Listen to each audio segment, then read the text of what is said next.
La muerte más famosa de la historia es la muerte de Jesús de Nazaret. En el siglo I, hace 2000 años, fue crucificado por los romanos en Jerusalén. Las Escrituras nos dicen que 2 días después, María Magdalena, que estaba entre sus discípulos más íntimos, encontró la tumba vacía.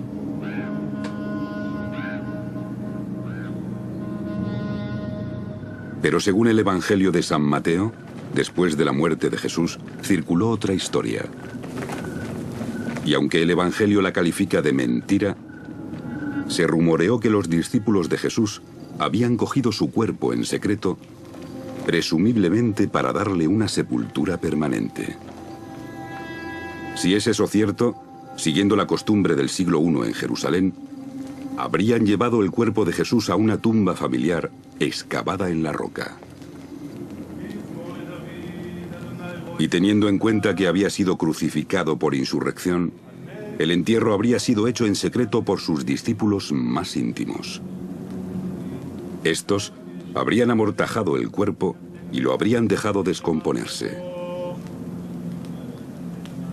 Un año después, sus discípulos habrían vuelto, esa vez con la familia, para el entierro definitivo.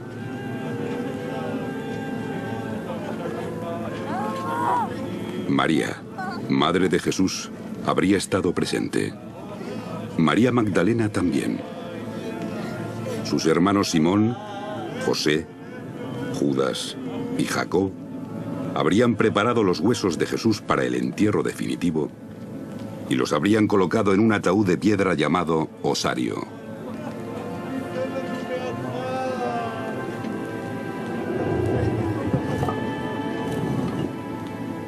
Habrían inscrito el nombre de Jesús en un costado y colocado su osario en un nicho de la cámara interior, donde habría quedado sellado para siempre en lo profundo de la tumba de su familia.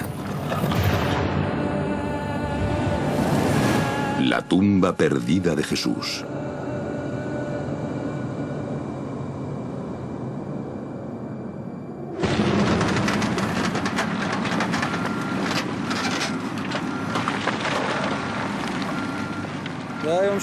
Era un viernes por la tarde. Justo debajo de mi ventana había unas obras. Rompían la montaña con dinamita para poder construir. Los niños, como curiosos que éramos, corríamos a ver las explosiones. Después de una de ellas, cuando se posó el polvo, vi una tumba, con un triángulo y un círculo encima de la entrada. En la primavera de 1980, una explosión en Talpiot, en el sur de Jerusalén, dejó al descubierto la entrada de una tumba. Tenía 2000 años de antigüedad. Mi hijo vino corriendo a casa. Tenía 8 años y gritaba: «Mamá, los albañiles están destruyendo una tumba que han descubierto». Yo empecé a buscar teléfonos de arqueólogos y a llamarlos, pero no había ninguno libre. Así que llamé a la policía para que pararan las explosiones. Los albañiles se fueron a casa porque se acercaba el Sabbat. El domingo por la mañana, a instancias de los constructores, llamaron a un equipo de arqueólogos que fuera a excavar. Solo tenían 3 días antes de que sellaran la tumba y la cubrieran con cemento. Yo veía una ladera grande, con tractores, excavadoras y camiones entrando en distintas direcciones. Y justo en el medio de esa cuesta había un agujero que resultó ser la entrada a la tumba de Talpiot. Encima de la entrada había una fachada única, una V invertida y un círculo, que atrajo a los arqueólogos. No hay duda de que esos símbolos en la fachada de la tumba de Talpiot significan algo. Es improbable que la persona o la familia que fue a tallar la tumba tallara esos símbolos al azar. Tenían que significar algo. No sé lo que significaban, pero es muy raro encontrar ese tipo de ornamentación en una tumba sencilla. Simon Gibson, entonces un joven arqueólogo, fue uno de los primeros en entrar. Su trabajo era documentar la posición de los sepulcros. Era genial. Fue muy emocionante entrar en la tumba, que había sido cortada en la roca. Tiene una cámara central, bancos debajo de arcos en las paredes para tumbar los cuerpos. Tiene apartados en distintas direcciones. Era muy importante reflejar todos los detalles arqueológicos posibles en los planos. El plano detallado de Gibson mostraba cada centímetro del interior de la tumba. De la cámara interior principal salían 6 cavidades profundas llamadas kokim en hebreo. Y dentro de esos kokim, los arqueólogos encontraron 10 ataúdes pequeños de piedra, llamados también osarios. Los osarios fueron trasladados rápidamente al Museo Rockefeller de Jerusalén, bajo la dirección de la Autoridad Israelí de Antigüedades.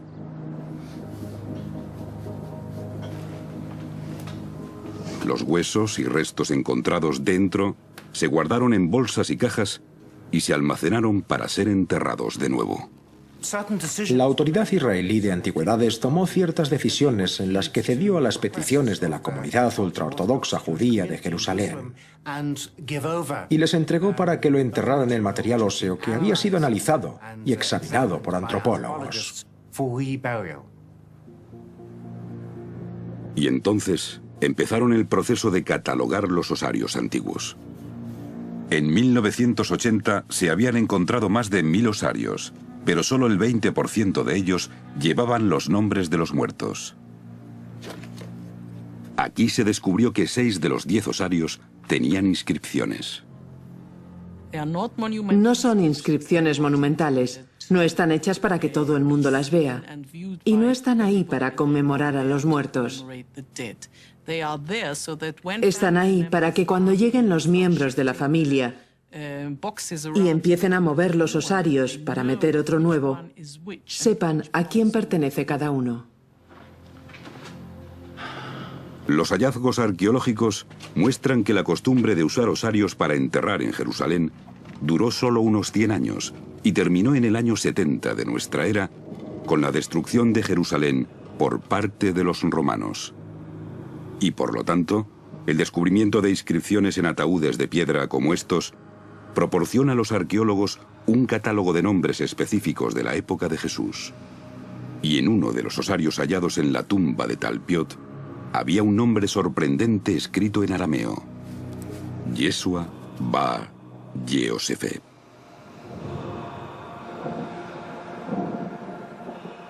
Yeshua o Jesús, hijo de José. Yeshua Bar Yosef. Cuando se encontró esto, creo que los arqueólogos no le dieron mucha importancia. El público sí se la habría dado, pero el público no se enteró. ¿Habéis encontrado un osario de Jesús, hijo de José? Pero apenas se habló de ello. Hoy el osario de Jesús, hijo de José, está en manos de la Autoridad Israelí de Antigüedades, la IAA, así como también el resto de los sepulcros de piedra extraídos de la tumba de Talpiot. La mayoría han sido guardados en este almacén enorme. ¿Pero por qué? Hemos reunido a un grupo de científicos, escolares y periodistas para investigar las 10 cajas antiguas de piedra caliza y descubrir por qué han sido ignoradas.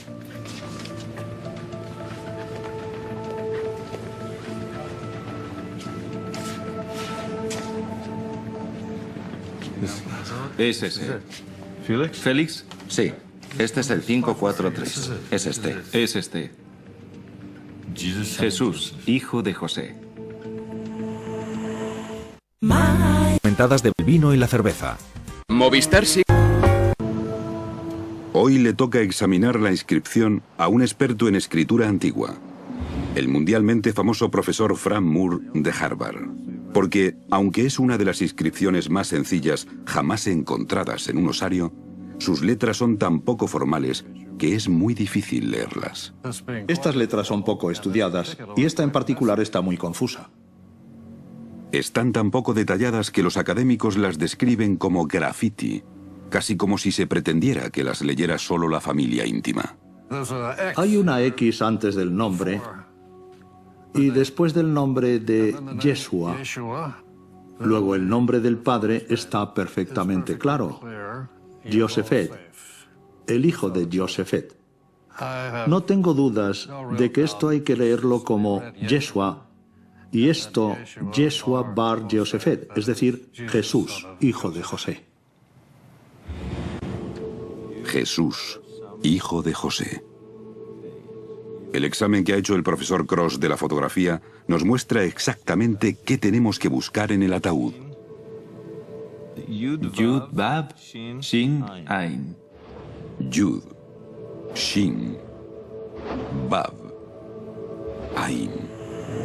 Jesús, Bet, Res, hijo de Yud, Hei, Vav, Samech, Pi, Yosefet. Jesús, hijo de José. Es sorprendente, ¿eh? Es mucho más que sorprendente. ¿Es posible que este ataúd de piedra esté relacionado con Jesús de Nazaret? Para responder a esa pregunta, tenemos que examinar todas las pruebas arqueológicas descubiertas en la tumba familiar. ¿Encaja con la tradición cristiana? ¿Contradice algunos artículos de fe? Si mañana se encontraran los huesos de Jesús en un osario en Jerusalén y pudiéramos afirmar sin ninguna duda que eran los suyos, ¿destruiría eso la fe cristiana? Desde luego no destruiría mi fe. Yo dejo el destino de los cuerpos en manos de Dios. Parece ser que los cristianos pueden aceptar la posibilidad de que los restos de Jesús fueran trasladados a una tumba familiar. Después de eso, pudo haber resucitado y haberse aparecido a sus seguidores, como informan los evangelios. Según la fe cristiana, Jesús ascendió a los cielos. En teoría, esa ascensión pudo ser espiritual, dejando atrás su cuerpo. De hecho, aquellos que miran los evangelios con un enfoque estrictamente histórico, sí esperarían encontrar los restos de Jesús en su tumba familiar. La primera vez que lo enterraron fue en una tumba temporal. Y más tarde, a menos que desapareciera mágicamente y fuera a los cielos, según sostiene la fe cristiana. Pero sí, vamos a ser realistas e históricos. Lo normal es que lo llevaran a un lugar permanente. Un lugar de enterramiento permanente como un buen judío, ¿vale? Y la tumba tiene que ser una tumba familiar. La tumba de la familia de Jesús. Si el osario encontrado en la tumba de Talpiot y marcado Jesús, hijo de José, contenía los restos mortales de Jesús, entonces todos los osarios de esa tumba deberían pertenecer a miembros de la familia de Jesús.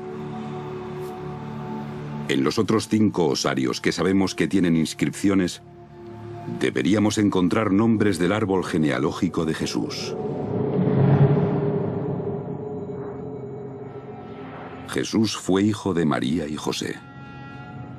Pero lo que mucha gente no sabe es que, según la tradición cristiana, tuvo 2 hermanas, Miriam y Salomé.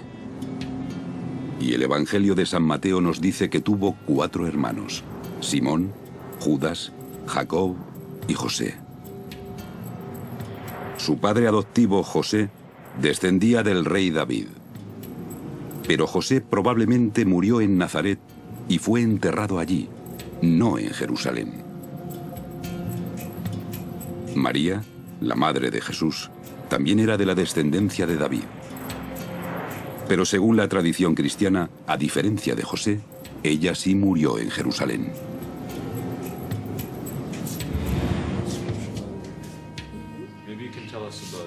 Y en la misma tumba de Jesús, hijo de José, se encontró otro nombre. El osario está ahora guardado en el sótano del Museo de Israel. Como pueden ver, la inscripción es muy sencilla. Las letras hebreas que forman este nombre son Mem. Mem es la M, Reish la R, Yud, que puede ser I o Y, y Hei, que en hebreo es la H latina. es decir, María. María. Sí, y es uno de los raros ejemplos de ese nombre en un osario de Israel. María. María. Encontrada en la misma tumba familiar que Jesús, hijo de José. ¿Podría ser el osario de la Virgen María?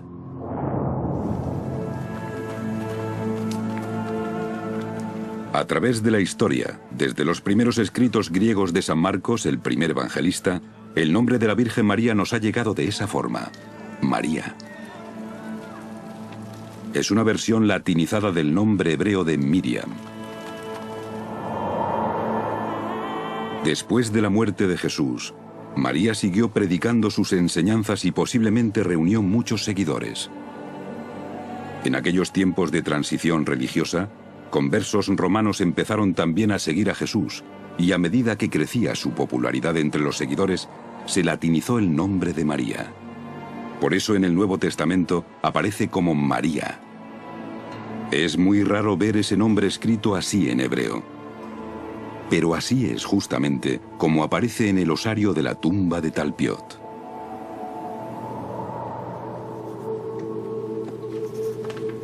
Si en 1980 los arqueólogos hubieran considerado, aunque fuera por un momento, que habían descubierto el osario de la Virgen María, ¿qué otros miembros de la familia habrían esperado hallar a su lado? Mira, Mateo. Mateo. M-T Yud-Hei, o sea, Matías. Matías, que es una forma abreviada, un apodo, por así decir, de Matiquia o Matiquiahu, que es de donde nos ha llegado en castellano el nombre de Mateo. Mateo. Al principio el nombre no parece encajar con la familia de Jesús. El Nuevo Testamento está formado por las escrituras de los 4 evangelios atribuidas a Mateo, Marcos, Lucas y Juan. El evangelista Mateo era discípulo de Jesús. Pero los estudiosos no creen que fuera un familiar consanguíneo. Sin embargo, hay motivos para creer que hubo muchos Mateos en la familia de Jesús. Les diré algo muy interesante. Hay 2 genealogías de Jesús.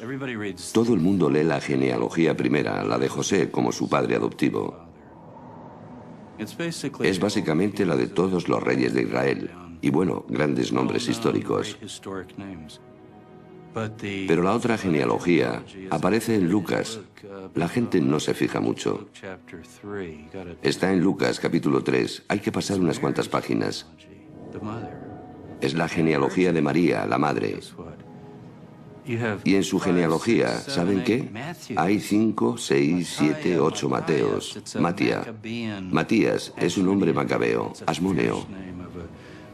Es un nombre fiero de una familia con majestad. Es un hombre sacerdotal. Recordarán que María está emparentada con Isabel, la madre de Juan el Bautista, que es sacerdote, o sea que ahí hay relaciones sacerdotales. Y también Judas, que es de la tribu del Mesías davídico. Así que no creo que sea raro que encontremos un Mateo en esa tumba. De hecho, me parece más bien una congruencia más que encaja ahí.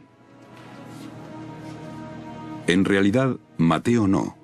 Pero otros nombres bíblicos como Isaac o Jonás sí habrían descalificado la tumba como tumba familiar de Jesús, porque no aparecen por ninguna parte en la genealogía de Jesús. No hay un solo nombre que no encaje en la historia de los evangelios. Todos los nombres de la tumba aparecen en ellos. Todos los nombres tienen una relación con los evangelios. No hay ningún nombre como Daniel o algo así, nombres que no encajen.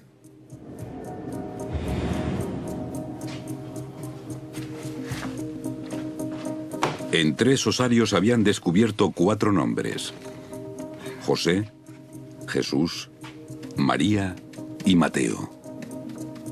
Y a continuación descubrieron otro nombre en un osario hallado en lo profundo de la tumba.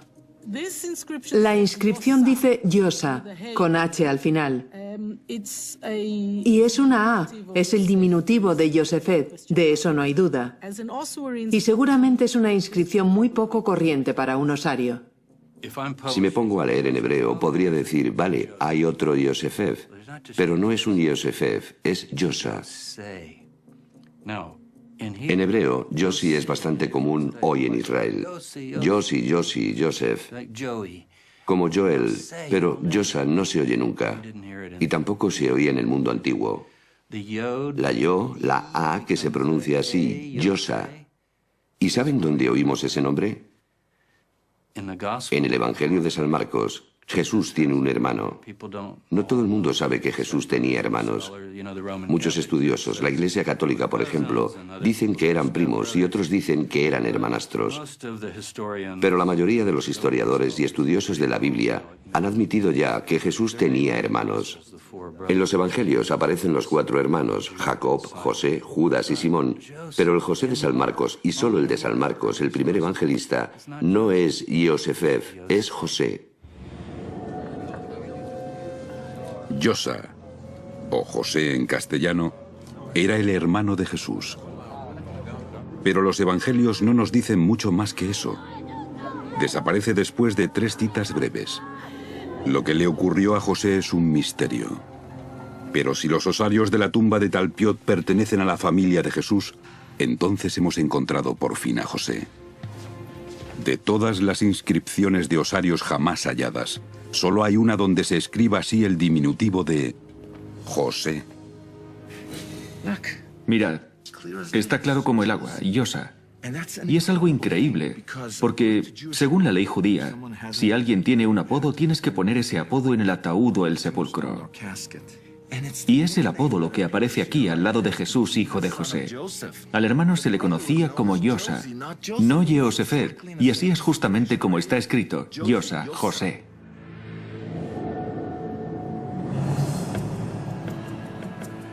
En 1980, los arqueólogos estaban catalogando nombres de osarios por centenares y de esta tumba sacaron Yosa, un apodo raro dado al hermano de Jesús.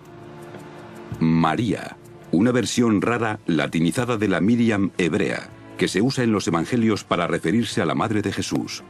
Matia, una versión de Mateo, que casualmente era muy común en la familia de María, y Jesús, hijo de José.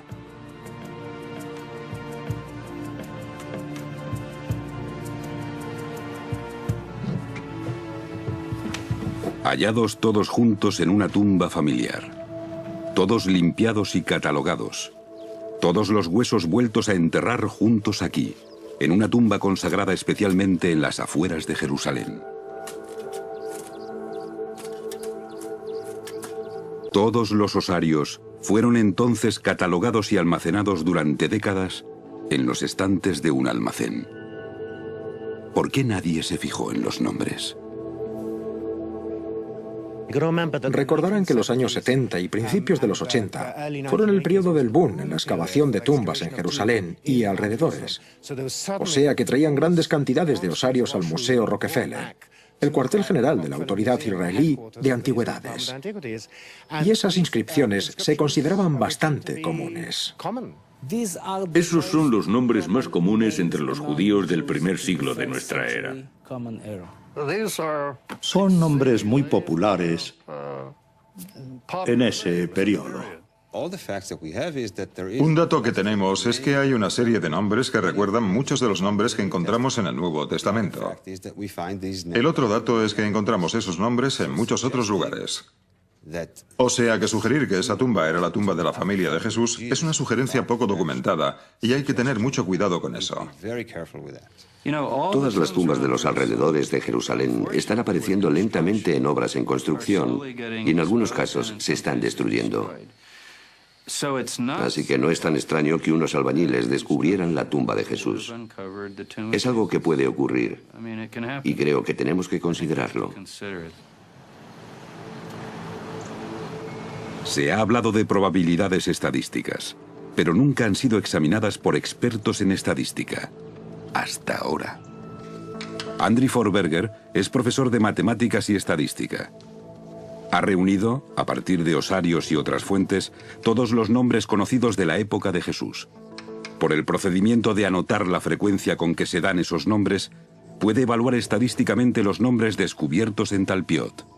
Una de las cosas interesantes de esta tumba en concreto es que, desde un punto de vista laico, Si miras los nombres que se dan en este grupo y te concentras en los nombres individualmente, puedes muy bien tener la impresión de que no hay nada extraño en este grupo en particular.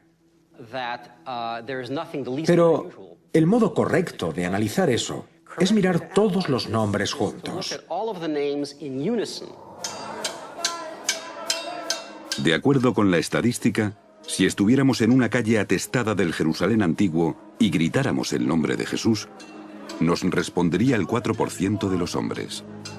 Si gritáramos el nombre de Miriam, respondería el 25% de las mujeres.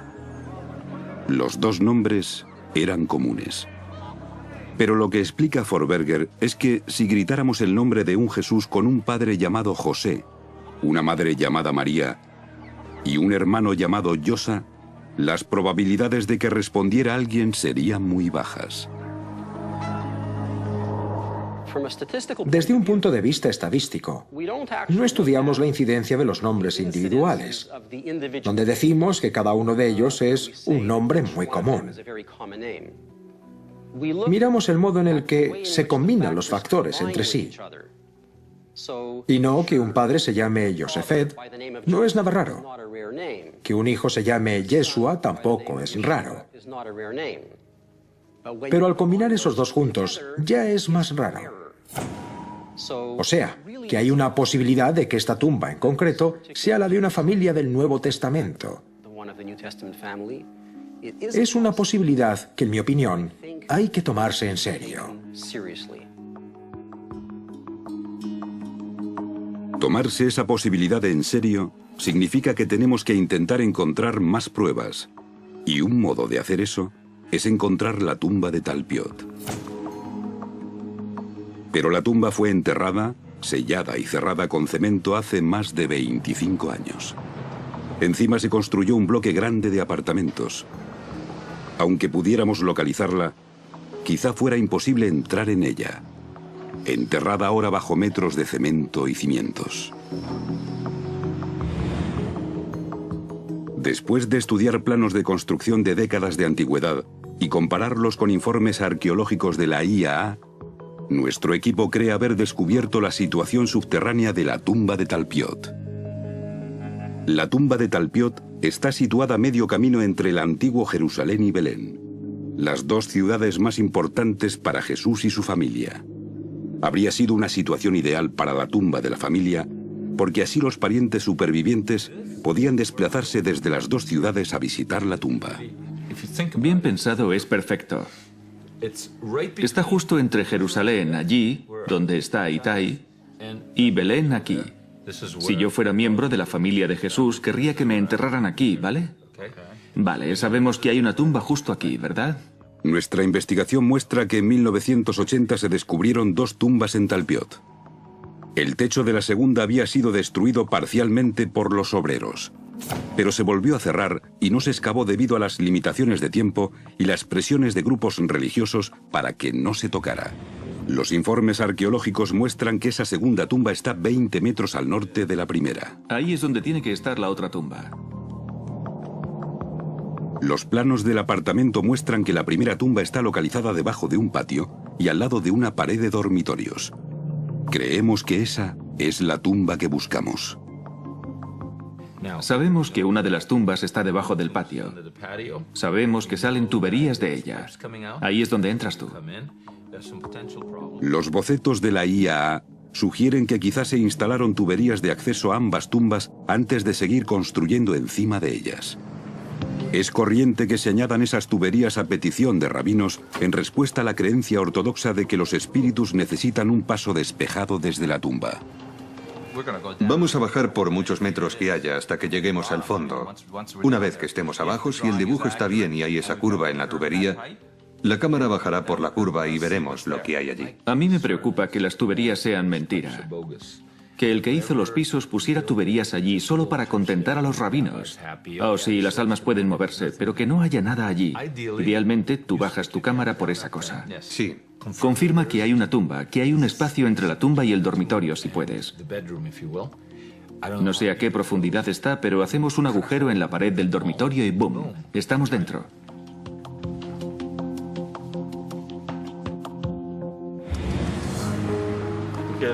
Vale, vamos a hacerlo y vamos a hacerlo deprisa. Los vecinos están empezando a curiosear lo que hacemos. Uno de los inquilinos nos ha dado permiso para entrar en el apartamento Talpiot que hemos marcado en los planos. No puedo creer que la gente viva encima de una tumba. ¿Dónde? No sé dónde está. Solo nos han dado 2 días. Aquí, es esto. Vamos. ¿Es esto? Sí, es esto. Oye, necesitamos una cinta métrica. Yo tengo una. Esto es lo que buscábamos. Mira esto. Estamos a 2,5 metros, 3 metros. Hay resistencia. Pero no es el fondo, falta más. ¿Qué bloquea eso? Esto no es una maldita tubería. Bill Taran es nuestro experto con la sonda y cámaras de control remoto.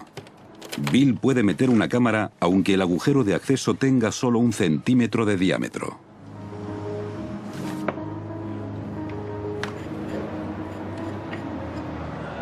¿Qué tienes ahí? Es la videosonda, es muy ligera. Puedes verte la cara ahí. La cámara está en la punta y la luz también. Sí. Vamos a ver a dónde apunta la cámara. ¿Qué puede hacer? Es articulada y se mueve en todas las direcciones, así podrá mantenernos en el centro de la tubería para que podamos ver lo que hacemos. Voy a centrarla y a insertarla en la tubería. Vale. Vale. Miraré contigo y moveré la cámara a medida que bajamos, para intentar mantenerla en el centro. Mira cómo bajamos. Sigue estando bastante despejado y estamos bajando. Hemos bajado más de 3 metros. ¿No hay escombros? ¿Qué es ese cambio de color? Cambio de color porque parece que usaron tuberías de colores distintos cuando metieron esta cosa. ¿Cuánto puede bajar tu cámara? 9 metros. Veo algo. No me gusta. ¿Ves eso? ¿Qué es eso? Parecen palos. Yo veo plástico y trozos de madera, escombros o algo parecido. No me gusta. No me gusta.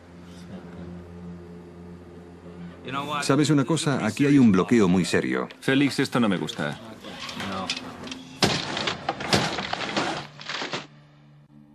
Creo que la gente se siente reacia a pensar que puedas encontrar la tumba de la familia de Jesús. Y sin embargo, tenemos a Caifás, el sacerdote, que había crucificado a Jesús. Una excavadora encontró su tumba al sur de Jerusalén hace unos años.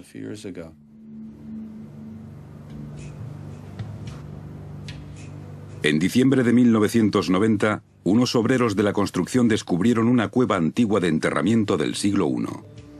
Dentro había 12 osarios. 2 de ellos llevaban el nombre de Caifás.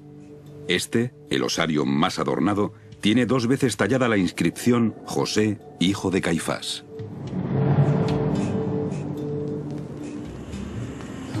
José, hijo de Caifás, era el sumo sacerdote del templo que, según los evangelios, procesó a Jesús. Desde su punto de vista, Jesús era un falso Mesías peligroso, que empujaba a las masas judías a levantarse contra los gobernantes romanos de Jerusalén.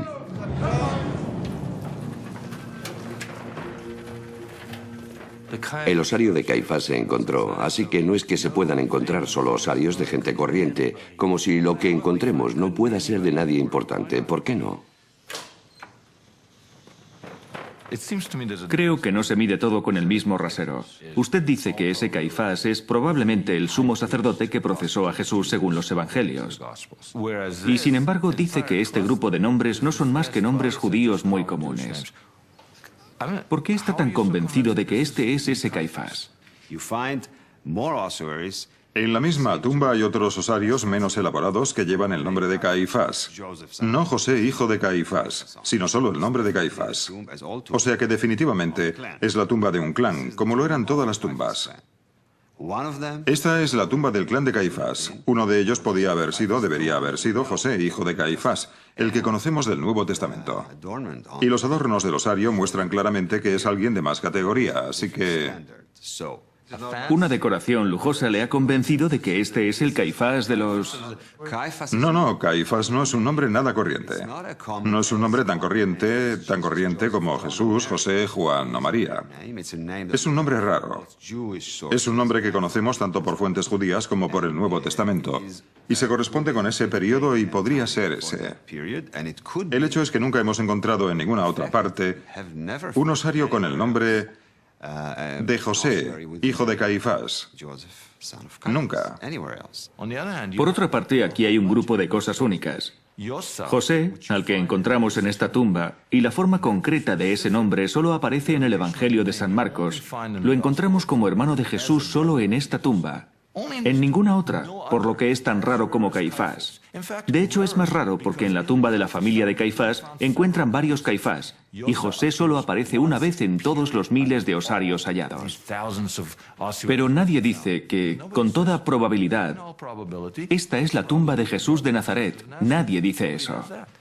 El hecho de que las probabilidades sean muy altas con Caifás no significa que este sea su sepulcro con certeza. Dentro no había una inscripción que dijera «Yo crucifiqué a Jesús».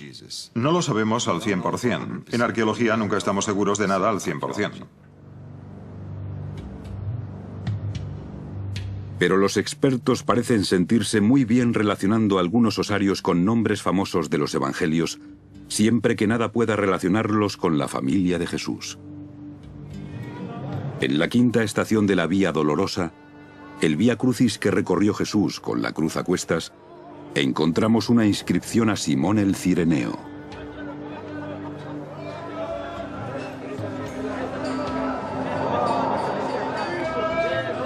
Aquí fue donde hubo un momento histórico a la par que íntimo entre Jesús y un hombre llamado Simón. Según los evangelios, Jesús tropezó durante el Vía Crucis. Y Simón, que había ido de visita a Jerusalén desde Cirene, le ayudó a cargar con la cruz.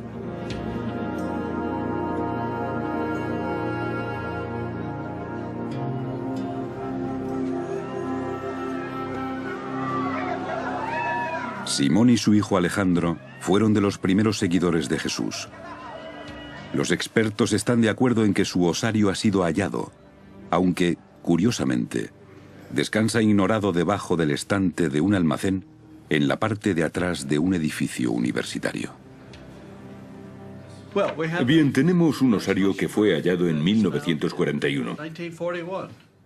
Una de las inscripciones dice claramente Alejandro, hijo de Simón. Alexandros Simonos. Ese está tallado claramente. Simón se puede ver muy claro. Exacto, Simón. Y al parecer, la tiza que está en el otro lado está ya muy desgastada. Tiene los dos nombres. Alejandro arriba, Simón debajo. Lo que indicaría que en este osario se metieron esos dos individuos. En la tapa del osario está inscrito el nombre del lugar, Cirene, en la Libia moderna. Simón el Cireneo aparece en el Nuevo Testamento ayudando a Jesús a llevar su cruz. Si los estudiosos coinciden en que este es su osario, seguramente lo sea. Y en ese caso es uno de los objetos más importantes de la cristiandad. ¿Y por qué está olvidado debajo de una mesa? Parte de la razón es que hace muchos años que lo encontraron, en 1941. Eso fue mucho antes de que hubiera revistas populares sobre arqueología bíblica para profanos. Y por eso escapó a la atención pública. Hay que tener un publicista, hay que tener a alguien que diga, vaya, esto es algo importante, vamos a resaltarlo, ¿verdad? ¿Y si no acaba escondido en un almacén? Acaba escondido en un almacén. A lo mejor podemos ver esa inscripción verde. Si traemos la luz aquí, quizá esta vez podamos leerla. Sí. Oh, sí. Mirad esto. Sincha, ven aquí, mira esto. Olvídate de lo verde por el momento. Mira. No. Está cincelado. Creo que eso no se ha publicado. No se ha publicado, ¿verdad? No aparece en ninguna de las publicaciones. En el osario de Simón de Cirene, el hombre que ayudó a Jesús a llevar la cruz, encontramos el mismo símbolo que aparece grabado encima de la entrada de la tumba de Talpiot, la tumba que albergaba el osario con la inscripción Jesús, hijo de José. Yo nunca he oído hablar de esto. Estoy alucinado. Bueno, no me lo esperaba. Yo quería leer las letras verdes. No buscaba símbolos de los primeros cristianos. Símbolos de los primeros cristianos. ¿Este símbolo será anterior al de la cruz? ¿Es posible que el símbolo marcado en la tumba de Talpiot se convirtiera en el símbolo del movimiento de Jesús? Si la tumba pertenece a Jesús y su familia, sí lo es. Nada, mirad, nada. No va a ninguna parte. ¿Se mueve algo? Creo que es el plástico.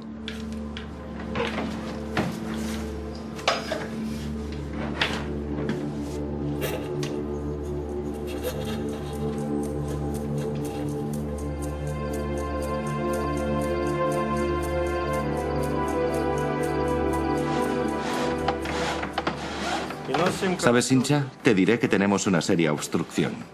Sincha, creo que en este punto tenemos que llamar a un fontanero.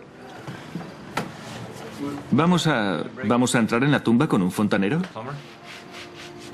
¿Tienes una idea mejor? Itai. Sí. Necesitamos un fontanero. ¿Ahora? No, ahora no vendrá nadie. Son casi las 9 de la noche.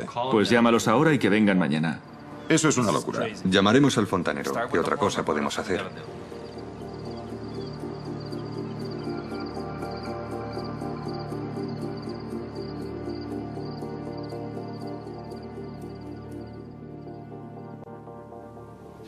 Hace más de 25 años, los arqueólogos encontraron 4 osarios relacionados con Jesús y su familia. Después descubrieron otra inscripción en un 5.º osario. La inscripción tiene 2 partes. La segunda parte dice Mara, mientras que la primera es un diminutivo de Mariamne. Y aunque nadie había visto ese nombre en un osario, se tradujo como otra versión más de María. María, conocida también como Mara.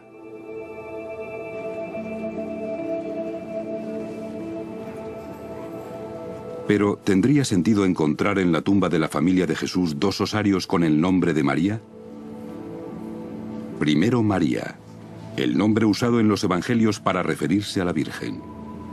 Y segundo, un modo muy raro de escribir Miriam y el nombre Mara. Quizá tuviera sentido si la segunda María, esa Mariamne, fuera María Magdalena.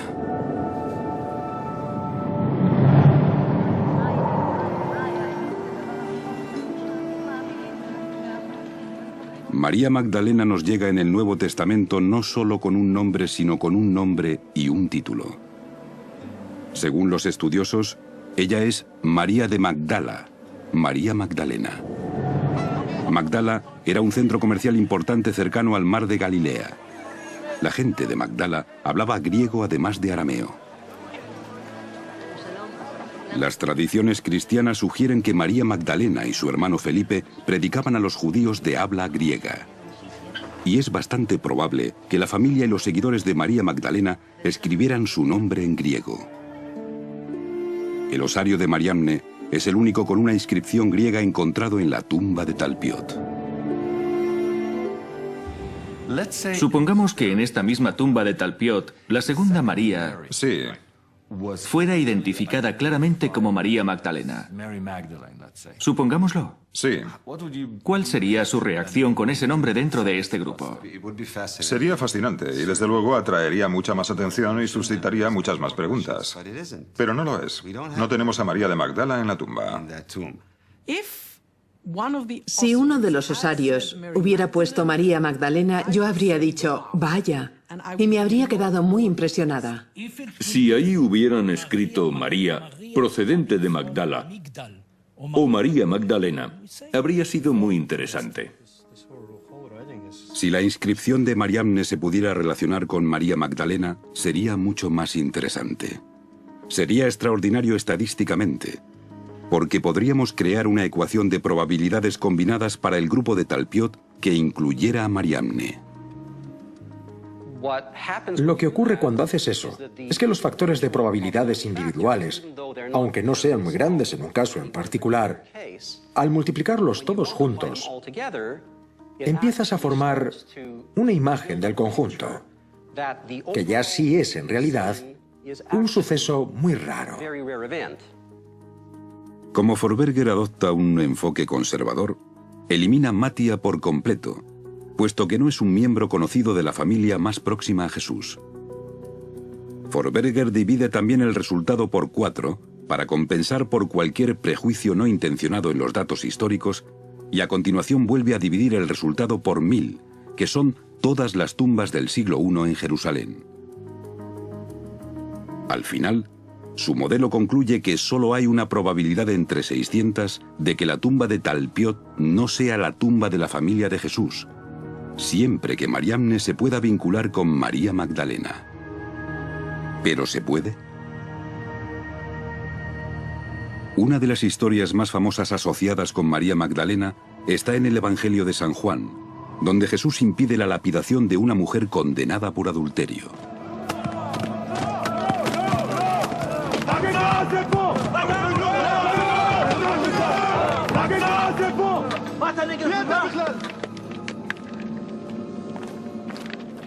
Pero en el texto no hay nada que indique que la mujer, cuyo nombre no se da, sea Magdalena.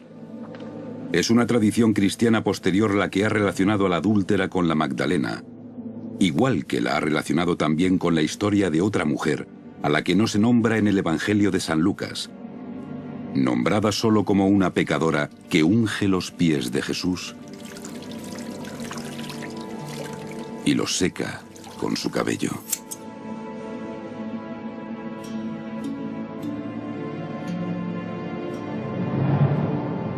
En la actualidad, los estudiosos creen que María Magdalena y las dos mujeres no nombradas en San Lucas y San Juan son mujeres distintas. La tradición de vincular a María Magdalena con esas llamadas pecadoras se remonta a un giro de la Iglesia en los últimos siglos, cuando se excluyó a las mujeres de ser consagradas como líderes religiosos.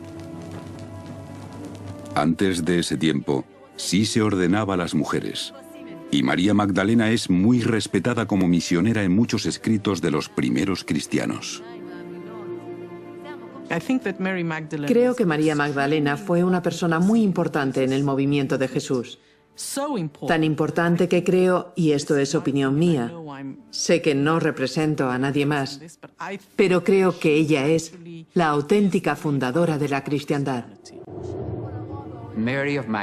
En la época de Jesús, María Magdalena fue uno de los grandes apóstoles, a la par con Pedro, pero después del Nuevo Testamento, decimos que es una prostituta. Y esa oposición a María Magdalena dentro del Nuevo Testamento y después del Nuevo Testamento, para mí es la prueba más segura de que ella fue muy importante. El fuerte liderazgo de María Magdalena seguramente se vería con recelo en una iglesia cada vez más dominada por los hombres. Por eso, a partir del siglo II, cuando los padres de la Iglesia empezaron a suprimir los primeros escritos cristianos por docenas, la Iglesia rechazó 2 textos que mostraban una gran estima por María Magdalena: el Evangelio de María Magdalena y un texto que describía el ministerio de su hermano, el Evangelio de Felipe. Durante siglos solo quedaron fragmentos de esos textos y algunas partes se consideran perdidas para siempre. Pero en 1974, en un antiguo monasterio del monte Athos, en Grecia, un profesor de la Universidad de Harvard, François Bobon, descubrió un manuscrito de 700 años de antigüedad. Era la copia más completa jamás encontrada del Evangelio de Felipe, un texto del siglo IV. En él, Bobon afirma haber encontrado una descripción temprana de María Magdalena, no adulterada por la tradición cristiana posterior. En el Evangelio de Felipe, ella aparece totalmente... no se menciona su vida anterior. Aparece como una misionera cristiana. Y está por completo al mismo nivel que los misioneros masculinos. Predica, enseña, bautiza, hasta lleva el título de apóstol. Si en el movimiento cristiano del principio María Magdalena era una apóstol, el alias de Mara encontrado en el osario de Mariamne podía deberse a algo extraordinario. Mara en arameo significa maestra. Mara, la maestra. Todavía hoy, si vamos al corredor armenio, el arzobispo o alguno de los sacerdotes será Mar Samuel, o Mar, como se llame, señor maestro. Todavía se oye hoy en día. Es una muestra de respeto para un rabino, para un profesor relacionado con el Mara, el señor, el maestro. En el Evangelio de Felipe está claro que María Magdalena es respetada como predicadora, bautista y apóstol. Fuerte, fiel y cercana a Jesús. Entonces tendría sentido que sus seguidores la llamaran Mara, maestra. Pero, ¿qué pasa con las letras del primer nombre de la inscripción? Ese Mariamne jamás encontrado ni antes ni después en otro osario. En el Evangelio de Felipe, el nombre de María Magdalena se deletrea M-A-R-I-A-M-N-E,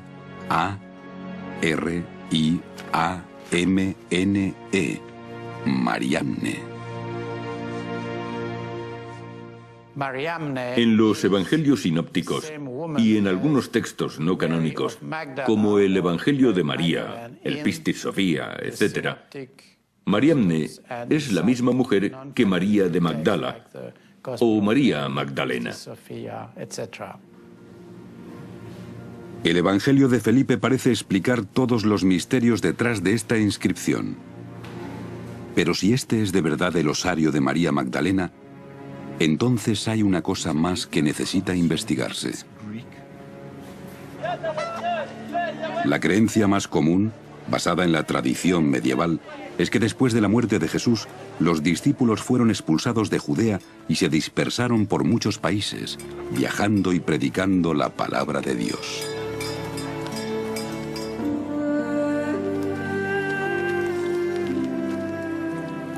Tiempo después, María Magdalena terminó en Francia, donde pasó sus últimos días. Según esa tradición cristiana, sería imposible encontrar el ataúd de María Magdalena en Talpiot, Jerusalén. No obstante, en el Evangelio de Felipe, escrito en el siglo IV, y que supone el relato más antiguo conocido de los viajes de María Magdalena, ella no muere en Francia. Según el Evangelio de Felipe, al final de la historia, se dice que Mariamne vuelve a casa, a Israel, al Valle del Jordán. Y el autor hace una alusión a que es allí donde muere y donde la entierran. El Evangelio de Felipe nos dice claramente que María Magdalena, la apóstol en la que más confía Jesús, muere aquí, en Jerusalén.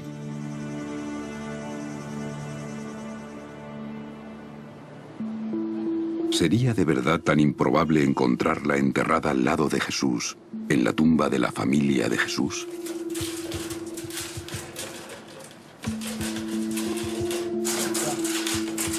Las probabilidades estadísticas son abrumadoras. El grupo de nombres de la tumba de Talpiot, extraordinario. Las relaciones con los evangelios, demasiado fuertes para pasarlas por alto. Nuestro equipo, armado con ese conocimiento nuevo, tal vez pueda descubrir ahora pistas nuevas dentro de la tumba de Talpiot, si es que consigue entrar. Vamos a colgar nuestras cosas y ver lo que ha hecho. Veamos lo que tenemos ahora que el fontanero nos ha despejado el camino. Vamos allá. Todavía me asusta la idea de que el bloqueo fuera ya al fondo. Estaba a menos de 5 metros. El bloqueo está aquí. Ahora estamos en el punto donde... Sí, y no es el fondo, lo cual está bien. No, no es el fondo, eso está bien. Es profundo, muy profundo. Lo es, 7 metros. ¿Ya has bajado 7 metros? Es genial. Mira, mira, mira. Eso es el fondo, creo. O hemos tropezado con otro bloqueo o estamos en el fondo. Espera, voy a mover la cámara. ¿Qué es eso? ¿Ves el fondo, Félix? ¿Pero qué ha pasado con lo de...? Yo creía que tenía que haber una curva. Voy a mover la cámara. Déjame hacer una panorámica a ver si encuentro algo. No veo nada. Estoy haciendo una panorámica a la izquierda. Hay una abertura. Espera, lo he visto, sí, ahí está. Estamos ahí, es esto. Hay una abertura, desde luego, ahí está, ahí está. Es esto, estamos en la tumba, estamos justo delante de la fachada. Ahí está. Esa es la tumba. ¿Dónde está? ¿Dónde está? Un momento. Dios mío. ¿Sabéis qué? Esa no es. Esa no es la entrada a la tumba.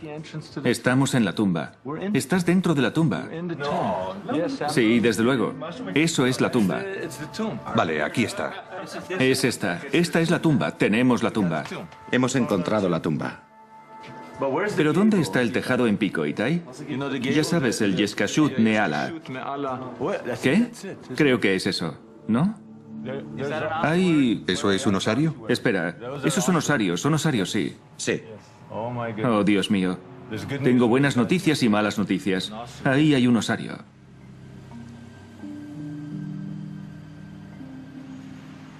¿Y bien? ¿Qué significa eso? Significa que estamos en otra tumba. La nuestra está vacía. ¿Y qué vamos a hacer? Es otra tumba. Estamos en otra tumba. ¿Sabéis qué?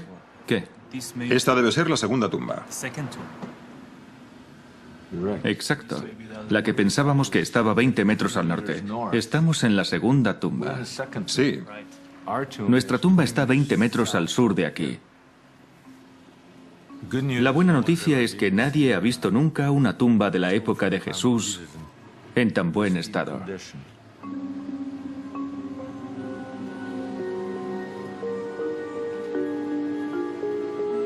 Aunque nos encontrábamos en la tumba equivocada, tal vez esos osarios tan bien tallados y tan cerca de la tumba de Talpiot estuvieran relacionados de algún modo con Jesús y sus seguidores.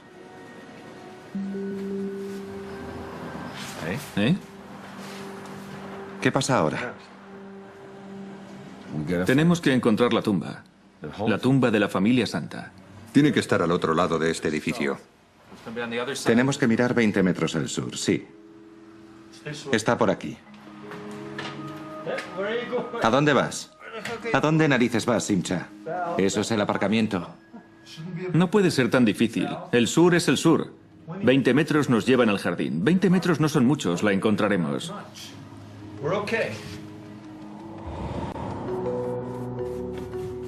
En 1980, la IAA catalogó 4 de los 10 osarios de la tumba de Talpiot como osarios sin inscripciones. Pero eso no significa que no tuvieran nada. Varios mostraban rosetas decorativas en los costados. Y en el panel trasero del osario catalogado con el número 80506 encontraron una cruz larga. Vale, mira esto. Mira esto, Félix. Es una marca. A mí me parece una cruz. Parece una cruz. Pero esa marca de cruz se despreció de inmediato como una marca del artesano. Se supone que los artesanos que hacían los osarios ponían marcas para indicar cómo se debían alinear las tapas con las cajas.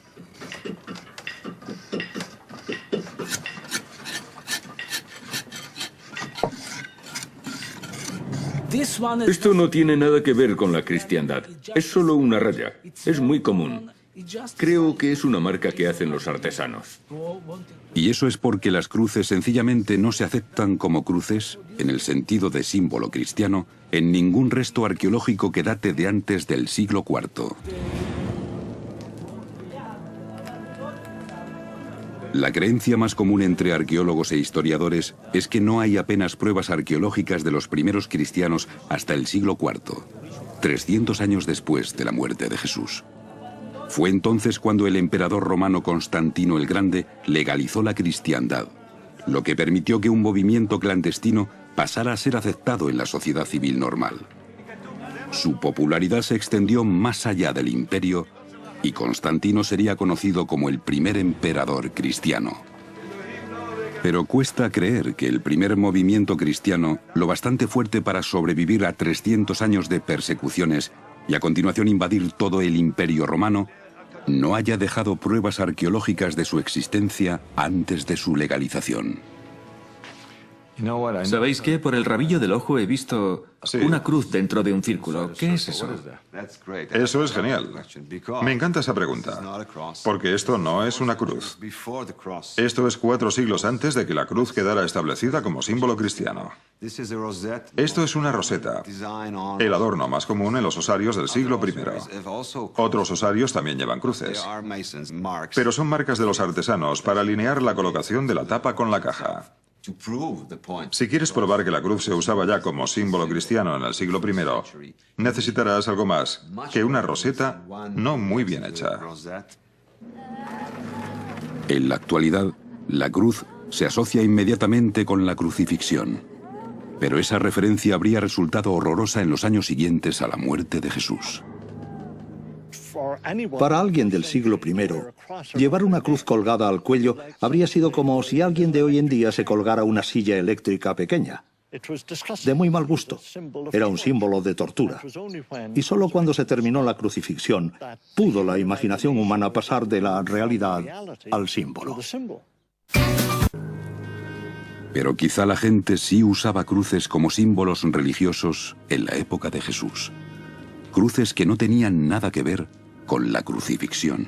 En la Biblia, en Ezequiel, hay un pasaje en el que Dios le dice que vaya a la ciudad y trace una, podríamos decir, una X o una cruz en la frente de todas las personas rectas. Antes de que esto fuera una cruz, la gente ya hacía X o cruces, pero no pensaban en Jesús, en la cruz. Lo que pensaban era que eso era el fin. La idea del final, ¿vale? Cerrados, sellados y entregados. Y entonces adoptó un significado apocalíptico. La última letra significa que ya estás sellado, que has terminado, que estás preparado, que esperas quizá la resurrección. Es lo de vamos a marcar a la gente que está preparada con una X o una Tav.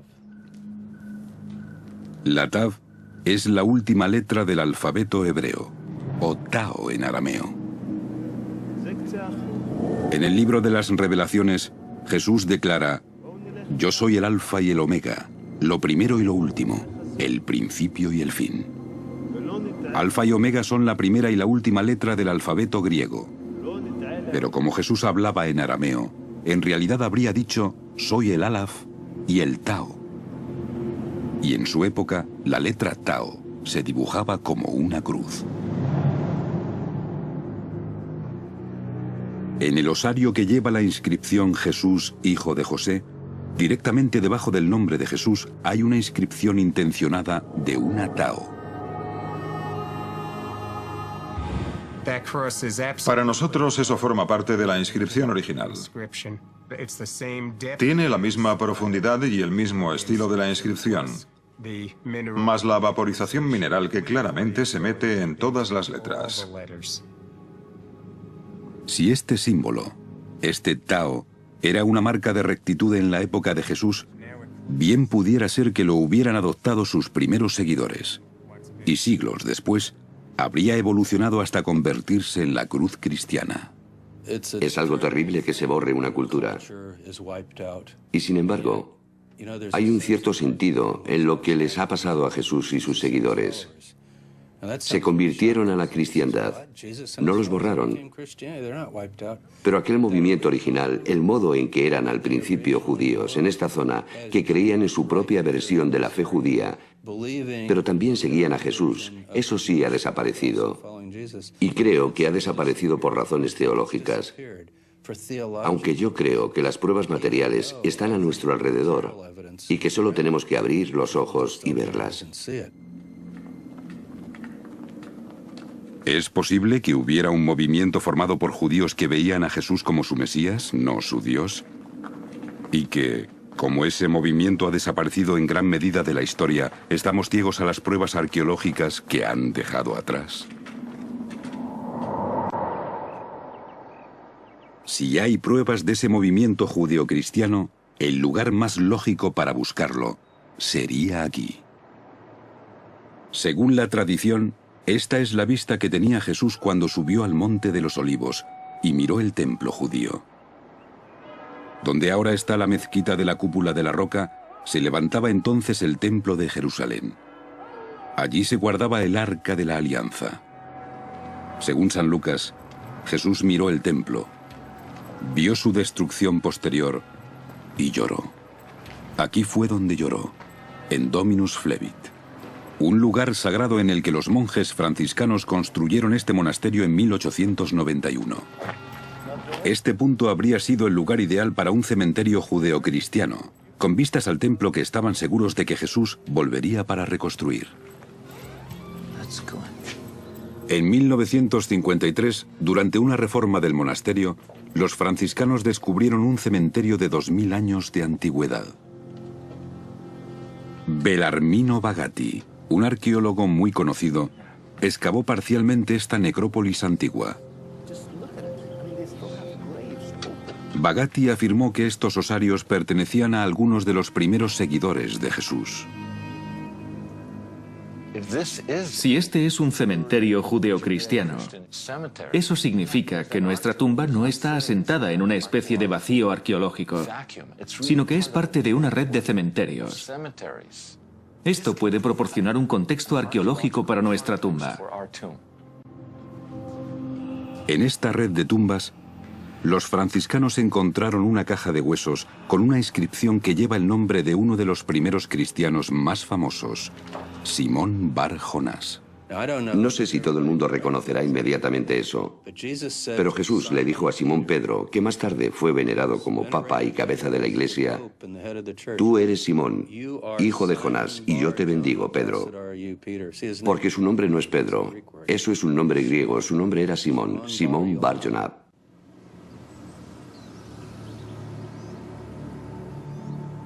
Hoy en día solo queda un trozo del osario. Los franciscanos lo han guardado en un museo pequeño al lado de su iglesia. Lleva una inscripción indiscutible, la única que se ha encontrado con el nombre Simón, hijo de Jonás. Simón era uno de los 12 apóstoles originales de Jesús. Según los evangelios, Jesús lo bautizó como Pedro, en arameo, Kefa, que significa piedra. Muchos cristianos lo consideran un santo y para la Iglesia Católica fue el primer papa.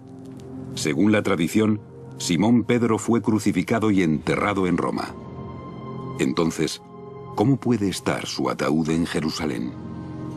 El hecho es que en Roma no se han encontrado nunca pruebas arqueológicas creíbles debajo del Vaticano relacionadas con Simón, hijo de Jonás. Y aquí hay un osario descubierto en Dominus Flevit que lleva su nombre. Y si esta es una necrópolis judeocristiana, forma parte de una red de cementerios que pertenecían a los primeros seguidores de Jesús, incluida la familia de Jesús.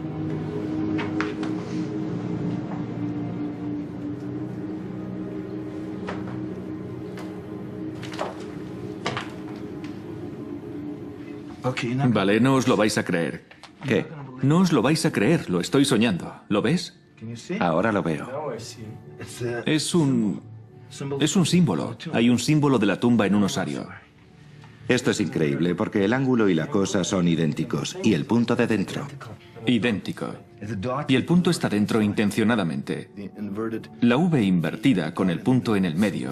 El símbolo de nuestra tumba está aquí, en un osario de lo que se sospecha que es un cementerio de los primeros seguidores de Jesús.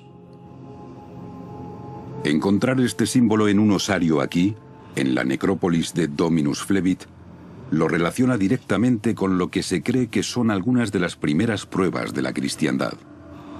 En cuanto a quien podía estar enterrado en este osario y si conocía o no al Simón el Cireneo, que mostraba las mismas marcas en su osario, o al Jesús hijo de José, en cuya tumba se grabó el mismo símbolo, solo podemos especular.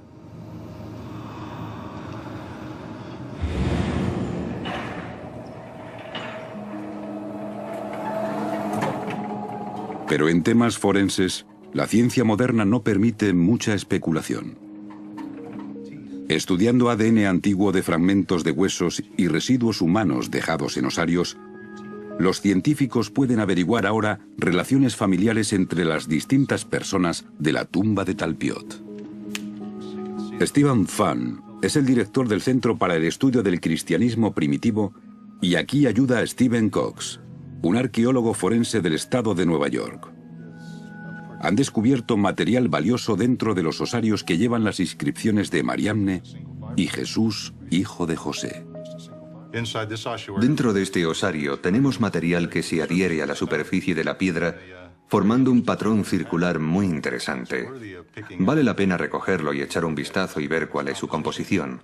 El patrón y el material puede darnos una idea del quién, el qué, el cuándo y el dónde. Parece extraño que esas muestras puedan contener el ADN de Jesús y María Magdalena. Pero si hay material suficiente, estas pruebas pueden arrojar una luz nueva sobre Jesús y su familia. Esta es la muestra 80. Las muestras han sido numeradas y enviadas a este laboratorio de ADN en Thunder Bay, Canadá, uno de los únicos 5 laboratorios que hay en el mundo especializados en ADN antiguo.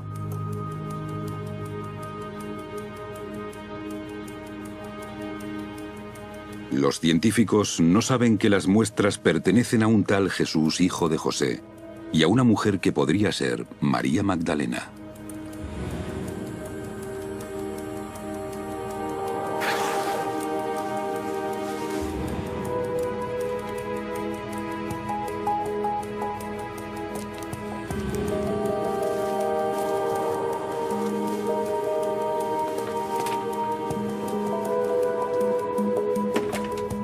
Si estas muestras de huesos pertenecen de verdad a María Magdalena y a Jesús de Nazaret, esperamos que las pruebas indiquen que no están emparentados genéticamente.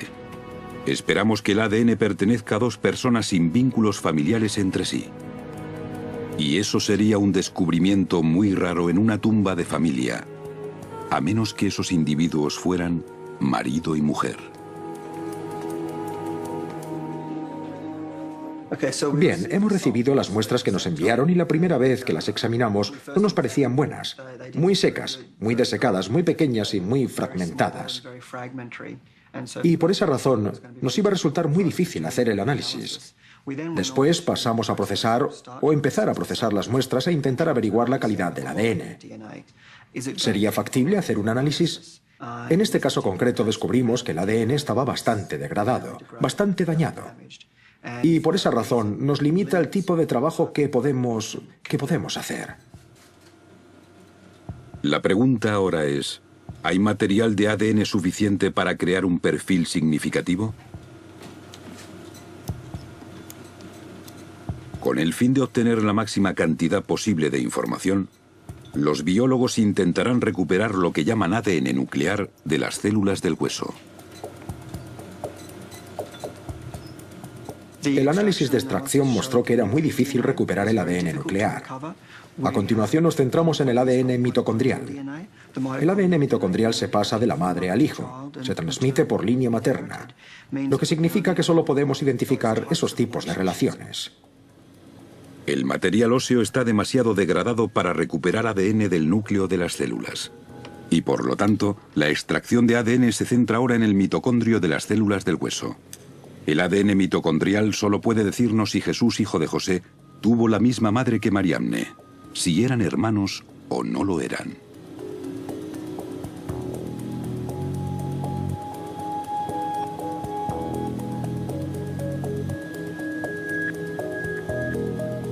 Si los biólogos no consiguen recuperar ADN mitocondrial de las células óseas, habrá que abortar la prueba. Y nunca conoceremos la verdadera relación entre Jesús y Mariamne. Sí, hemos podido lograr resultados. Tenemos el ADN mitocondrial. Estaba muy fragmentado. Había cantidades muy pequeñas de ADN. Pudimos ampliarlo y crear una secuencia. A continuación pasamos a clonar esos fragmentos de ADN secuenciados y al clonar el ADN pudimos comparar muchas copias juntas. Y eso aumenta la validez del trabajo. Y así podemos comparar las secuencias entre un individuo y el otro individuo. Y eso es básicamente lo que hemos hecho. Y hoy puedo mostrarle los resultados.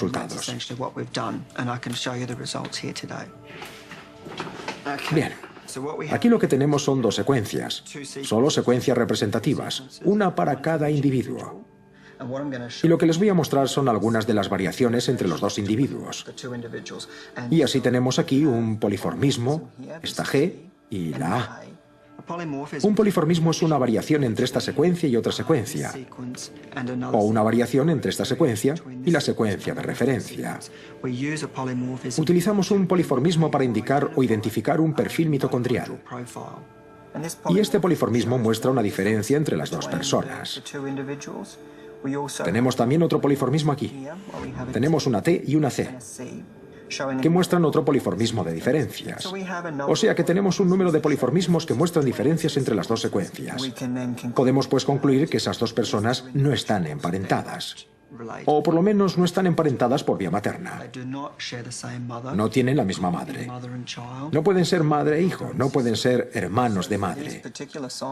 O sea que con estas muestras concretas, como proceden de la misma tumba y creemos que es una tumba familiar, estas dos personas, si no son parientes de sangre, lo más probable es que fueran marido y mujer.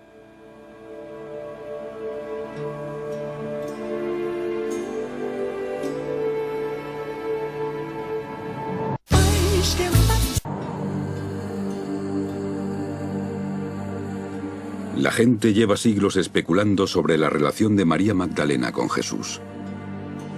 María Magdalena aparece con más frecuencia que otras mujeres en los evangelios canónicos, siempre muy cerca de Jesús.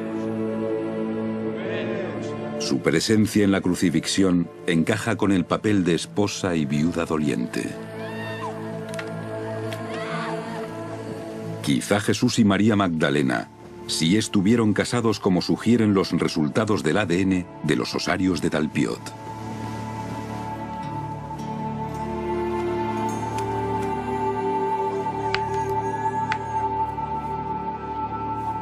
Y quizás su unión se mantuvo en secreto para proteger a una dinastía potencial. Un secreto mantenido a través de los siglos. Un secreto que la tumba familiar de Jesús puede poner al descubierto.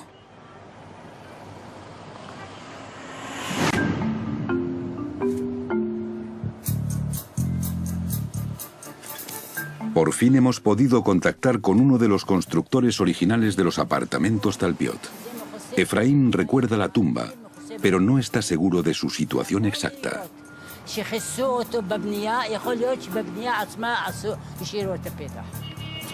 ¿Está entre los dos edificios? Sí, sí. ¿No se construyó encima? No, se quedó entre los dos. Vale.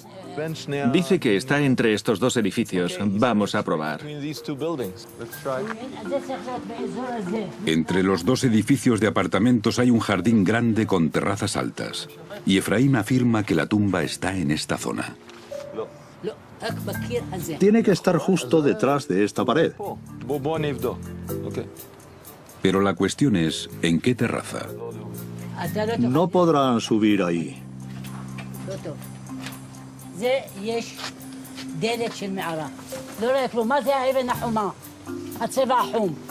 Los vecinos empiezan a interesarse por la búsqueda y nos indican un trozo de cemento situado en la terraza inferior.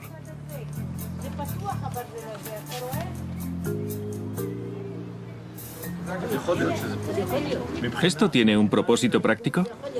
¿Puede que esté debajo de ese bloque de cemento? Efraín explica que el cemento no tiene ningún propósito estructural, pero lo interrumpe la aparición casi profética de una mujer ciega que ha vivido en los apartamentos desde que se construyeron. Aquí está. ¿Esto es la tumba? Eso es la tumba. ¿Cómo puede estar tan segura?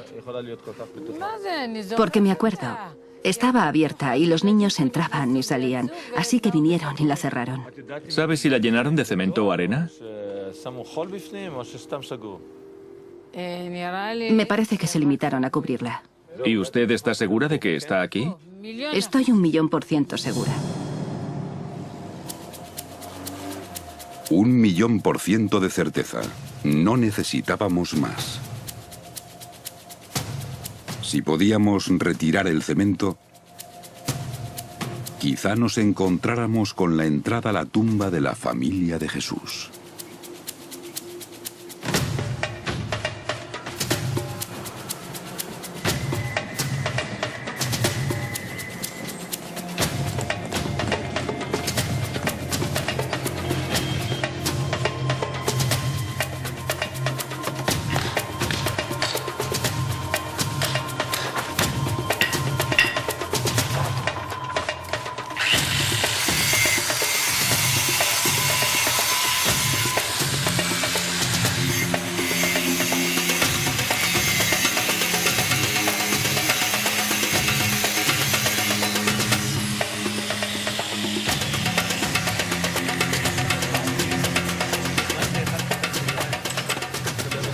Vale, ¿cómo lo hacemos? Necesitamos la ayuda de todos. Félix, os daréis cuenta de que este es un momento importante.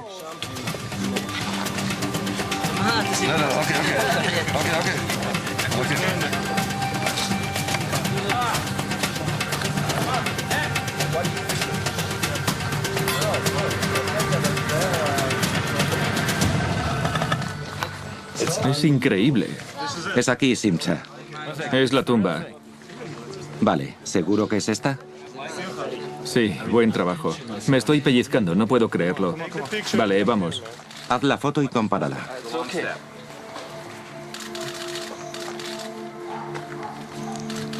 Ten cuidado donde pisas. No veo nada. No pasa nada, no pasa nada.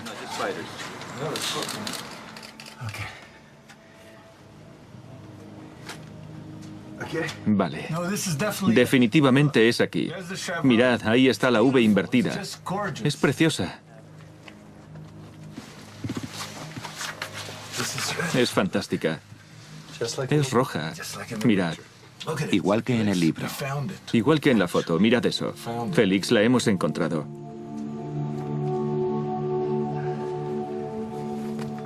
La hemos encontrado. Voy a bajar. Vale, vamos a entrar. Vale, vamos allá.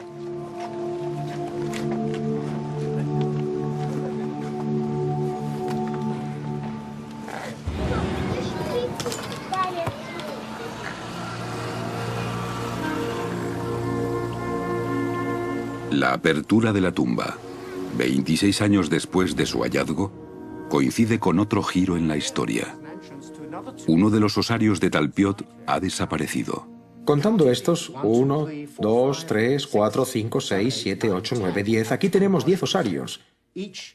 Pero las visitas al almacén de Bet Shemesh han descubierto un extraño error en los archivos.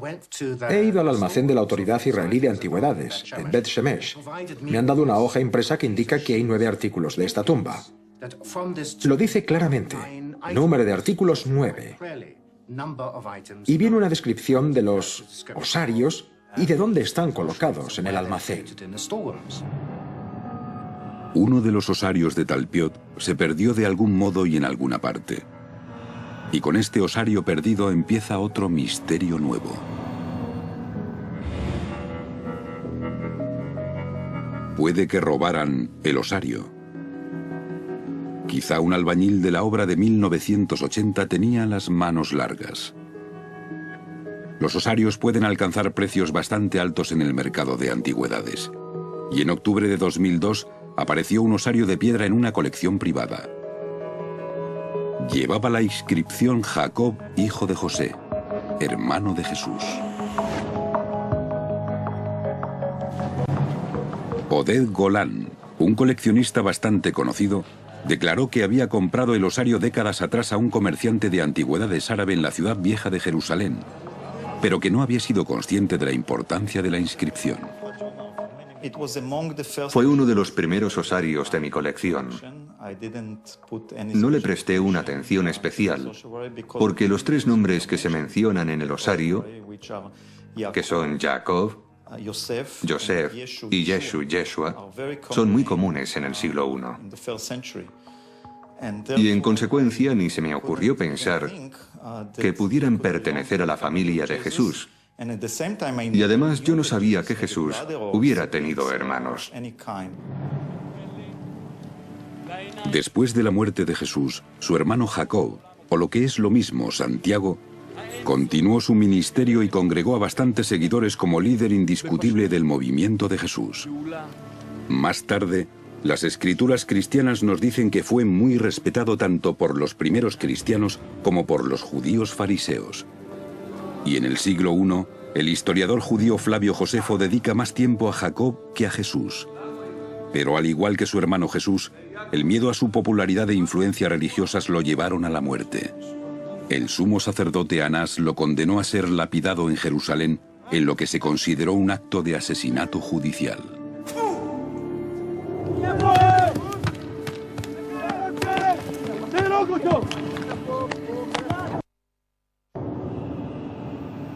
Los numerosos relatos de la vida de Jacob o Santiago muestran a un cristiano de tal importancia que, de haber sido posible, habría sido enterrado al lado de Jesús.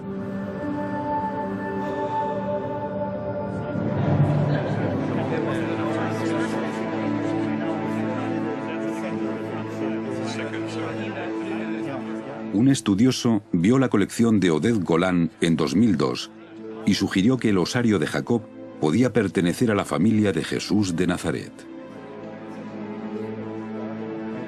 Y así empezó lo que es ya una controversia famosa. Una batalla entre estudiosos y científicos sobre la autenticidad del osario de Jacob. El osario de Jacob. ¿De dónde salió? El coleccionista que lo tenía, Oded Golan, dice que lo compró alrededor de 1980. A veces ha dicho antes o después, pero alrededor de 1980. Nuestra tumba fue descubierta en 1980. Falta un osario. Las antigüedades israelíes no pueden encontrarlo. Puede que lo encuentren en algún almacén, pero yo estudié las dimensiones porque sentía curiosidad. El osario desaparecido había sido catalogado antes de su desaparición. Las dimensiones de ese osario son las mismas que las del osario de Jacob. Mucha gente, algunos expertos, han dicho que el osario de Jacob es una falsificación. Pero nadie dice que todo sea una falsificación. Y la posición actual de la autoridad israelí de antigüedades es que originalmente decía Jacob, hijo de José. Yo acepto eso. Piénsenlo bien. Tenemos 6 nombres. Olvidémonos de lo de hermano de Jesús.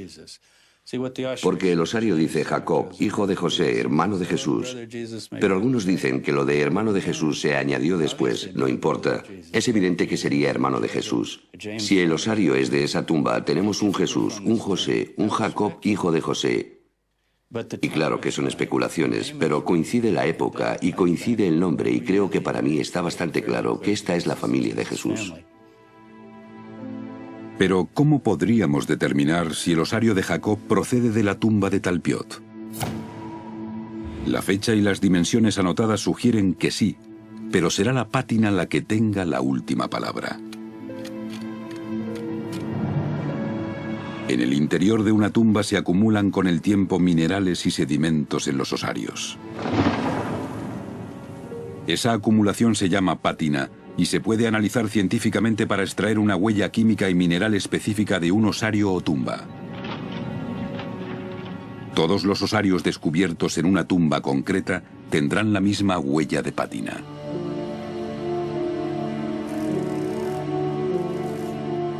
Las muestras tomadas del osario de Jacob muestran rastros de materiales como titanio y hierro que solo se dan en el osario de Jacob. Si la pátina encaja con la de los osarios de la tumba de Talpiot, será una buena prueba de que el osario de Jacob es el mismo que desapareció y pertenece a la familia de Jesús.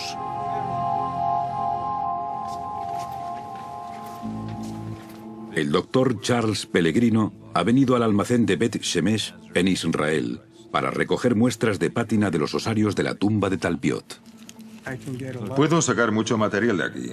Mira eso, Charlie, eso es pátina. Eso puede servir, sí, excelente. Esto es 8503. La inscripción de Jesús, hijo de José. Es uno de esos momentos en los que te quedas sin palabras, porque sabes que tienes en la mano la historia química del osario, que puede haber contenido los restos de Jesús de Nazaret. A petición del doctor Pellegrino, hemos pedido que se recojan muestras de pátina al azar para determinar si es cierto que la de la tumba de Talpiot es específica de allí. Aquí hay más pátina. Hay de sobra para que trabaje Charlie con el microscopio electrónico. Si las muestras aleatorias no encajan con los osarios de Talpiot y las muestras de Jacob sí, las probabilidades estadísticas de que hayamos encontrado la tumba de Jesús serán abrumadoras. Si fuera posible obtener pruebas de que el osario de Jacob puede ser ese osario desaparecido, eso tendría un valor adicional muy importante. Yo diría que sería determinante, siempre y cuando ese fuera el caso.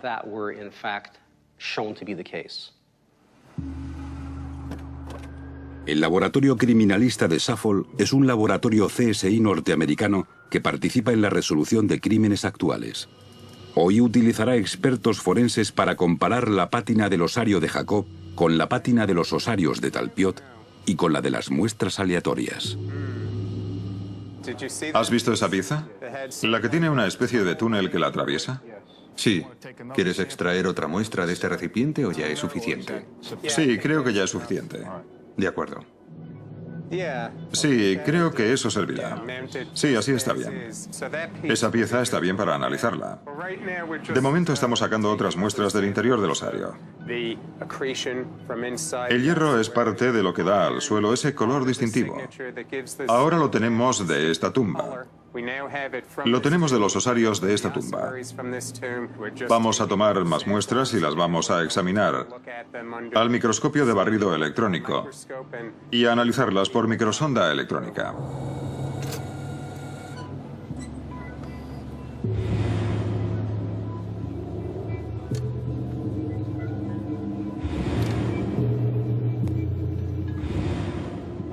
Lo que vemos aquí ahora es el espectro de la muestra de pátina que acabamos de analizar. Este material es principalmente piedra caliza. ¿No es así, Charlie? Sí, es lo que llamaban la tiza de Jerusalén. Es una piedra caliza muy blanda. Pero lo que me parece interesante son los pequeños rastros de materiales que hemos encontrado aquí y que no responden a las propiedades de la piedra caliza general que esperábamos encontrar. Estoy hablando de hierro, titanio, potasio, fósforo y magnesio. Hasta el momento, la composición elemental que hemos analizado en esta sección concreta de pátina encaja con los rastros de materiales que hemos encontrado en el osario de Jacob. La firma es la misma. Se corresponde. Las muestras de pátina de la tumba de Talpiot se corresponden con las del osario de Jacob. Pero, ¿y las muestras aleatorias? Resulta que ninguna de ellas encaja con las de Talpiot. Los mismos montículos químicos y minerales de la tumba de Talpiot se dan solo en la pátina de Jacob. Esta es la prueba clave que indica que el osario con la inscripción Jacob, hijo de José, hermano de Jesús, es el osario que falta de la tumba de Talpiot. Y cuando incluimos el osario de Jacob en nuestro modelo estadístico, el factor de probabilidades cambia de 600 contra 1 a favor de la tumba a 30.000 contra 1. Lo que sugiere que esta tumba pertenece a la familia de Jesús de Nazaret.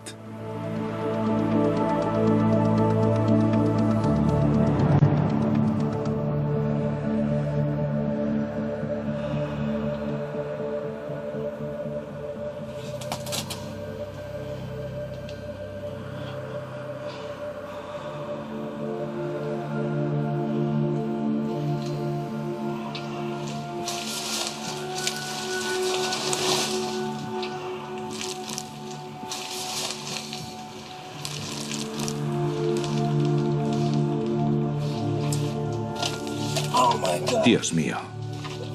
Cielo santo. Increíble, ¿verdad? Sí.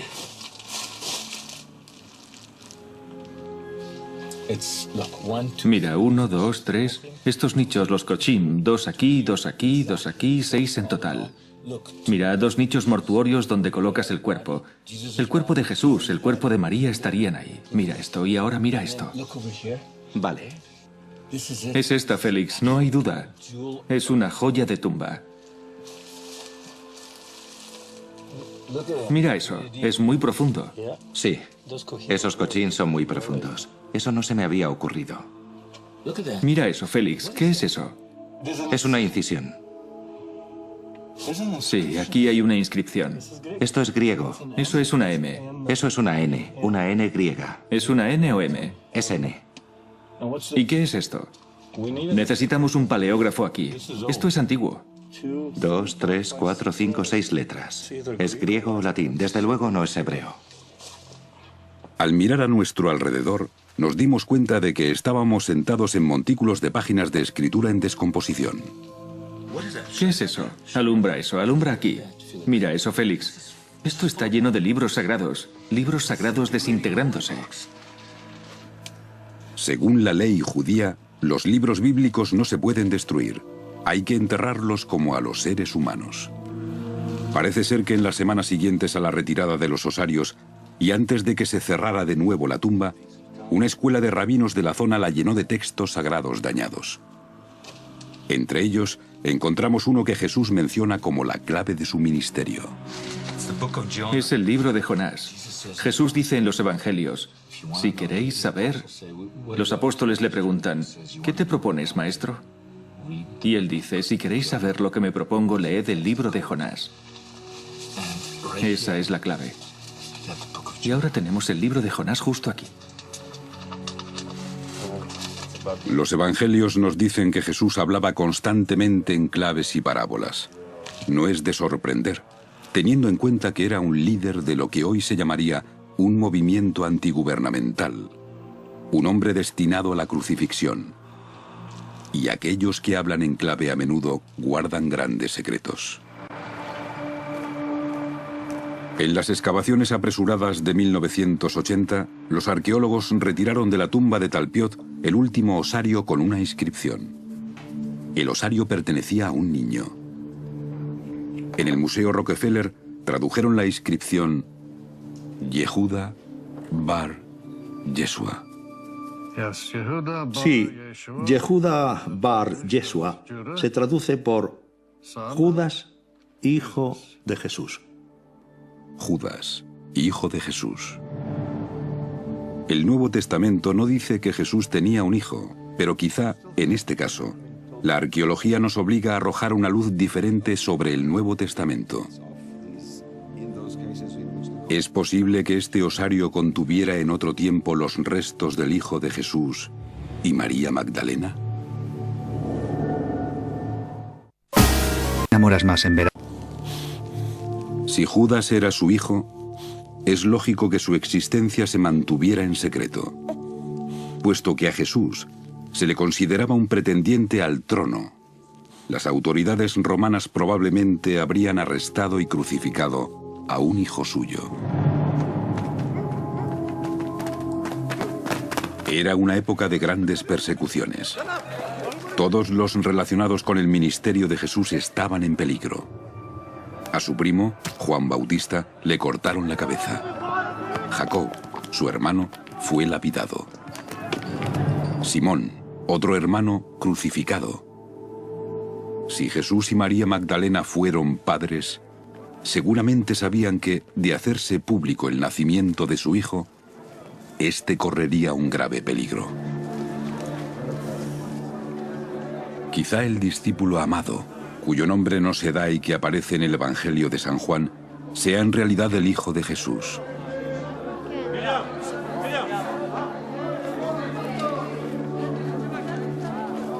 Cuyo nombre no se da para ocultar su linaje.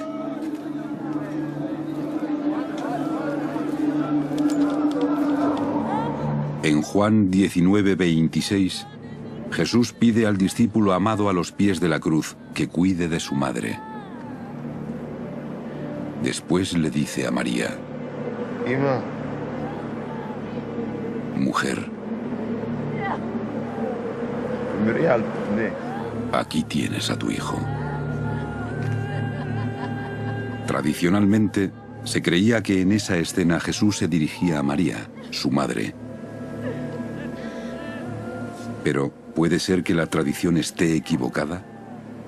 ¿Es posible que Jesús hablara a María Magdalena, su esposa, y le encomendara el cuidado de su hijo?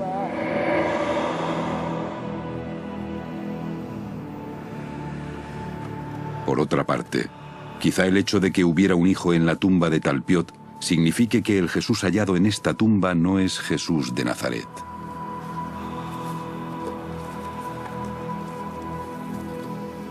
Pero en ese caso, tendríamos que creer que en la misma época y en el mismo lugar vivió otro Jesús que también tenía un padre llamado José y dos parientes varones cercanos llamados Jacob y José, y dos mujeres en su vida, una llamada María y la otra Mariamne.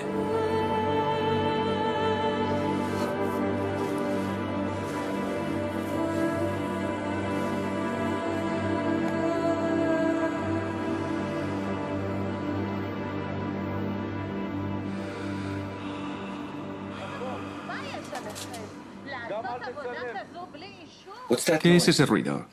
Creo que les molesta que estemos aquí. Voy a hablar con ellos.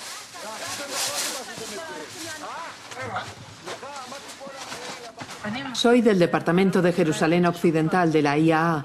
Me han enviado a parar esto. Una de las inquilinas de los apartamentos Talpiot trabaja para la Autoridad Israelí de Antigüedades y aunque tenemos permiso de la Junta de Inquilinos, ha llamado a la IAA. Los vecinos no tienen autoridad para darles permiso. Los permisos los damos nosotros. ¿Permiso para qué? Para abrir la tumba. Fueron los dueños de los apartamentos Talpiot los que taparon esta tumba con cemento, preocupados por la seguridad de sus hijos. Una tumba que la IAA había dejado abierta en 1980. Nos parecía innecesario pedir permiso a la IAA para abrir una tumba que ellos nunca cerraron.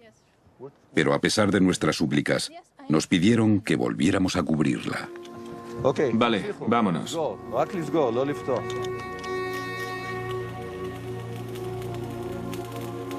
La tumba que quizá contuvo los restos de María, la madre de Jesús.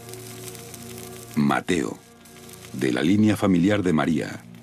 José y Jacob, hermanos de Jesús. María Magdalena, su esposo Jesús y Judas, el hijo de ambos, vuelve a estar cerrada.